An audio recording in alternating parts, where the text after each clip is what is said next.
Hello, I'm Charlotte Phillips, clinical hypnotherapist and NLP practitioner at whatisyourstoryhypnotherapy.co.uk. A lot of us in life have relationships, whether it's with partner, children, mum and dad, colleagues at work, lots and lots of different relationships in our lives. Relationships with as in hello to neighbours, postmen, delivery people. You get to know people. And they say that in the first 10 seconds of meeting somebody, you really decide whether you like them or not. And often in life, we can be quite judgmental about people too quickly. And then on the flip side, we can give people the benefit of the doubt when actually they don't really deserve it. And it's the latter I'm going to focus on more. And that is, most people are good in life. Most people are lovely. But everybody will have a good and a bad side, depending on the circumstances, depending on the stress that they've got going on in their lives, or depending on the fact that they might not have been working on their mental health. And instead of working on their mental health, they start blaming others for things that they feel is out of their control, when actually it is within their control. They just need to help themselves, take a step back and do these things.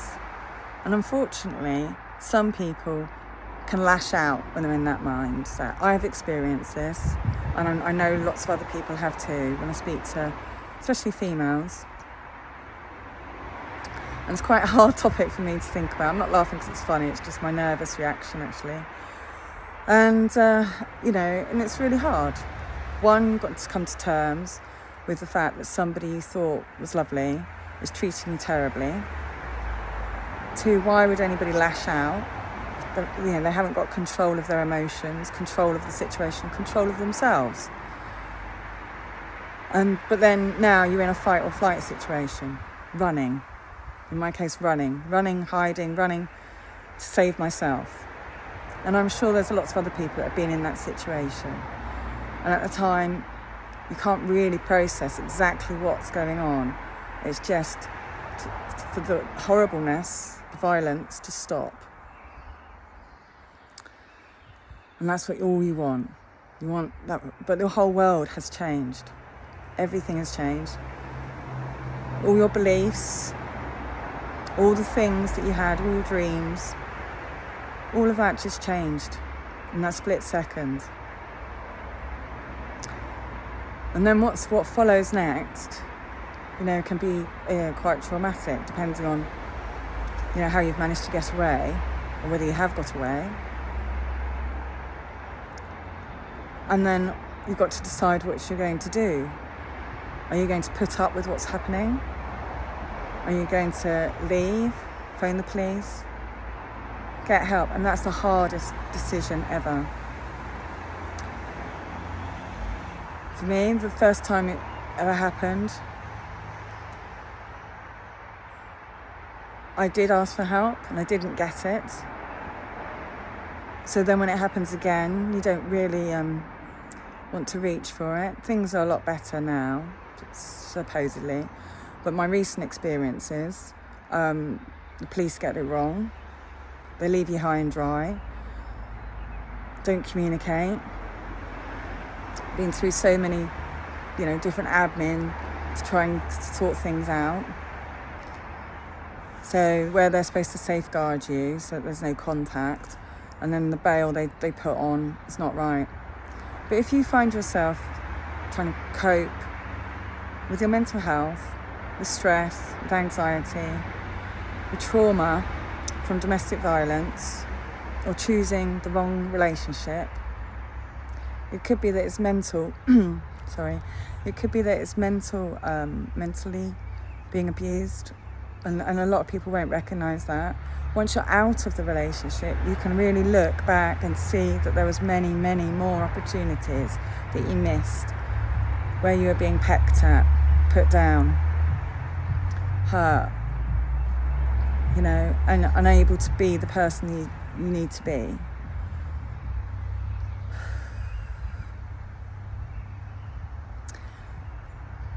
And by coming through it, putting on a brave face, working internally on my dialogue, my internal dialogue in my mind, knowing that I can cope, knowing that I have lots of wonderful people around me, just like you have,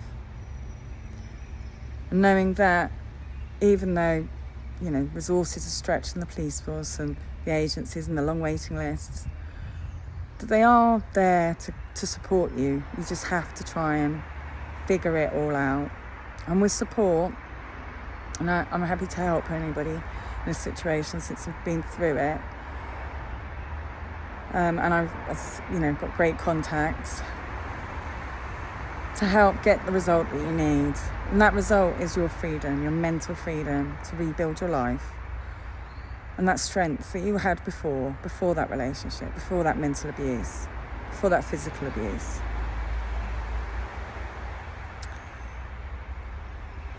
And so, and if you're in that situation and you want somebody to talk to, somebody to help you, if I can't help you, I'll know somebody who can. I mean, it's even with the finance side of things where, your mortgage is up and you don't want to contact that person that you've got half, shared mortgage with. But then it's gone up a vast amount. So you have to do something. Those are the sort of things that can, even when you're out of the relationship, you still feel trapped in it.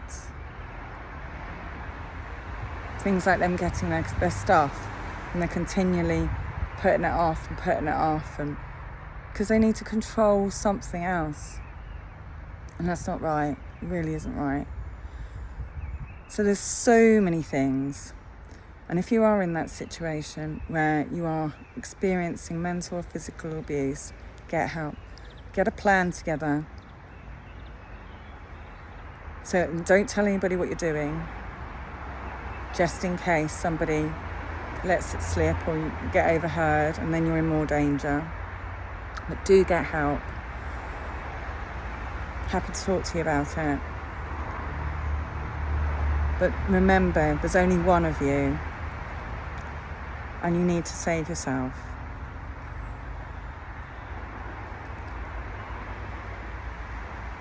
I've been thinking about doing this video for a long time. But there's lots and lots of people that are in this situation similar to myself, or have been, or still are. And you can do this. You are enough. You can cope. You can get through this. There is a rainbow, the other side. You might have to dig deep into your soul, but you can do this. Please contact Charlotte at whatisyourstoryhypnotherapy.co.uk. I'll be your cheerleader. You've got this. You can do this. You deserve a good life, and you can have one. Lots of love to you. Take care.